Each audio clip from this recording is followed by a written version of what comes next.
If ancient civilizations were all observing the exact same universal truth, their cosmological maps should look identical. Instead, we see something completely fractured. This is the Dendera star map from Egypt. It presents a geometric arrangement of the cosmos, governed by distinct deities. Notice how the figures physically hold up the boundary, highlighting the mechanical limits of this local map. But lay this next to the Vedic realms of Mount Meru, or the 5 phases of ancient Chinese philosophy, and the structures appear completely incompatible. These discrepancies often lead us to 2 conclusions. We dismiss the maps as primitive superstitions, or we reduce them to the metaphorical claim that all religions are essentially the same. However, each system solves a specific human problem: seasonal timing, temple initiation, or body-to-cosmos mapping. These variations suggest a shared function. Each culture translated this same unmanageable field into a local, survivable interface. If every ancient map disagrees, it reveals a fundamental pressure on the observer. Infinite reality must be filtered into a finite system to become usable. Santos Bonacci's research on syncretism provides a method for decoding these conflicting layers. By identifying the invariants across traditions, we can isolate the underlying mechanism they all describe. In this model, ancient cultures assigned mythological names to functional cosmic offices. A deity appearing at a threshold represents a specific rule within the celestial routing system. This unifying architecture appears repeatedly as the cosmic egg. Symbolically, the egg represents an observer safety architecture. It defines the boundary between the individual consciousness and the infinite source. The sheer volume of cosmic information exceeds the capacity of the human nervous system.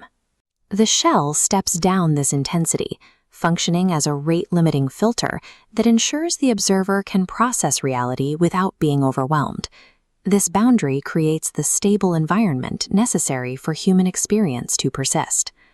Ancient cosmology worked as a data compression format.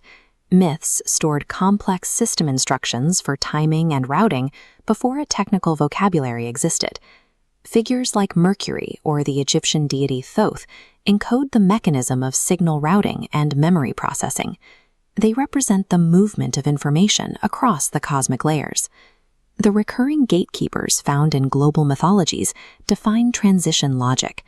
They mark the strict checkpoints where the rules of the system change. The shell provides bandwidth protection.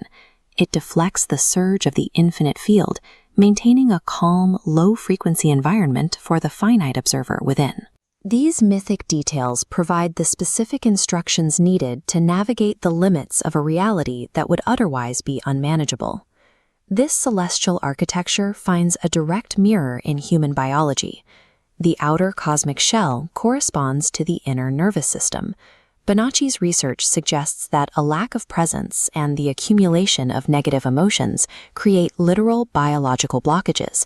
These manifest as disease within the body. This internal disruption mimics a jam in the external cosmic flow. When the observer's internal filter fails, the alignment with the system is broken. Traditions offer different protocols for restoring this flow. In the Bhagavad Gita, Krishna emphasizes the active duty to fight for justice.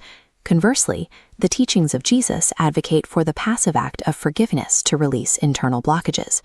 This apparent disagreement reveals the 2 operational states of the cosmic system. The active and passive modalities are both required to maintain equilibrium. Integrity is maintained through the balance of both polarities, knowing when to actively dismantle false boundaries and when to passively absorb the light. Time functions as the final cognitive boundary. It is the primary mechanism that separates the observer from the immediate field of reality. Preoccupation with the past through guilt or the future through anxiety creates a distortion in the filter. These archetypal distractions pull consciousness away from the source. The cosmic system only operates at full transparency in the present moment. This state of total presence aligns the internal nervous system with the external cosmic flow. It is where the observer functions as a clean conduit for information. The cosmic egg describes the operational boundary protocol between the individual observer and the infinite field. While the mythic stories change to fit each culture, the underlying filter remains constant. The myth is the translation. The shell is the truth.